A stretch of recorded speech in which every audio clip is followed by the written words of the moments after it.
তোমরা এখন যে ভিডিওটা দেখতে পাচ্ছ এটা হচ্ছে আমার সকল স্টুডেন্টের এক্সাম শেষ হওয়ার পর ওরা আমার বাসায় একটা ছোটোখাটো পার্টি করতে চেয়েছিল, সেই পার্টিরই কিছু অংশ। তো পুরো ভিডিওটা দেখতে থাকো, অনেক আনন্দ পাবা আশা করি। তো দেখো সবাই।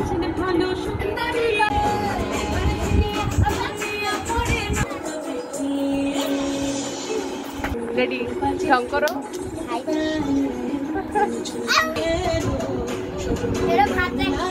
হাসি দাও। হাই হাই দাও।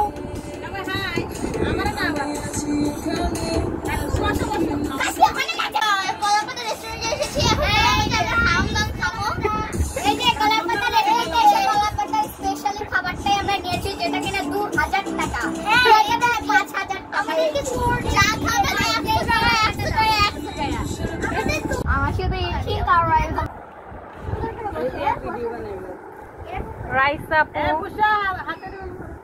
বুশরাপু, আয়শাপু, আলী হাসান। আগে করে এবার কর। আজ গরিব বলে কলা পাতায় খাচ্ছি, বড়লোক হলে তো কাচের প্লেটে খেতাম। আজ গরিব বলে হাত দিয়ে খাচ্ছি, আর বড়লোক হলে কবেই না কাঁটা চামচ দিয়ে খেতাম। আজ গরিব বলে এতটুকু কেক খাচ্ছি, বড়লোক হলে এত বড় কেক খেতাম। আজ গরিব বলে খাটের উপর পাটি বিছিয়ে খাচ্ছি, বড়লোক হলে 5 স্টার হোটেলের টেবিলে বসে খেতাম। চারা আমার নুরুস রান্না কেমন হয়েছে?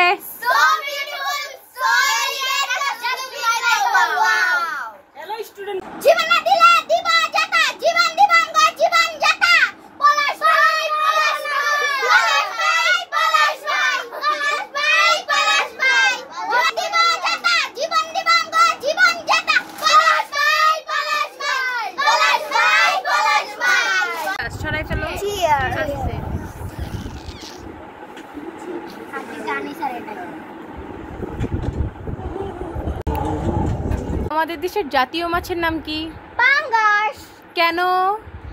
কারণ সেটা সবার প্রিয় মাছ, তাই এটা জাতীয় মাছ। এমনকি ডক্টর মোহাম্মদ ইউনূসেরও প্রিয় মাছ, তাই। দেশের জাতীয় পাখির নাম কি? কাউয়া। কেন? কেন তোমার? কারণ কাউয়া আমার বাসার সামনে সারাদিনই কাকা করে, আর এমনকি শেখ হাসিনার বাসার সামনেও কাকা করে। তুমি আমাদেরকে বলো ডায়রিয়া হলে কোথায় যেতে হয়? অবশ্যই মোহাম্মদপুরে। কেন মোহাম্মদপুরে? কারণ মহাখালী আর মোহাম্মদপুর তো ম দিয়ে শুরু, কার দুটো একটাতে গেলেই হয়েছে। দেশের জাতীয় পশুর নাম কি? আমাদের দেশের জাতীয় পশুর নাম কুত্তা, কারণ আমার বাসার সামনে শুধু কুত্তা ঘেউ ঘেউ করে, কে কে করে, দৌড়ায়, মানুষের দাওয়ানি দেয়। এর জন্যই আমাদের জাতীয় পশুর নাম কুত্তা। আর শেখ হাসিনার বাসার সামনে আর বঙ্গবন্ধুর বাসার সামনেও কেউ কেউ করে। আপনি বলবেন ডায়রিয়া হলে মানুষ কোথায় যায়? ডায়রিয়া তো অবশ্যই মানুষ মোহাম্মদপুরে যায়। কেন? হাঁটাই যায় না রাস্তাঘাটে, ফুটপাতে এখানে মানুষের বাসা বাড়ির সামনে গুই পড়ে থাকে। আমার মনে হয় যে ডায়রিয়া হলে মানুষ মোহাম্মদপুরে হাঁটতে যায়। আমাদের ফানি প্রশ্ন, ফানি উত্তরে বিজয় হয়েছে রাইসা আপু।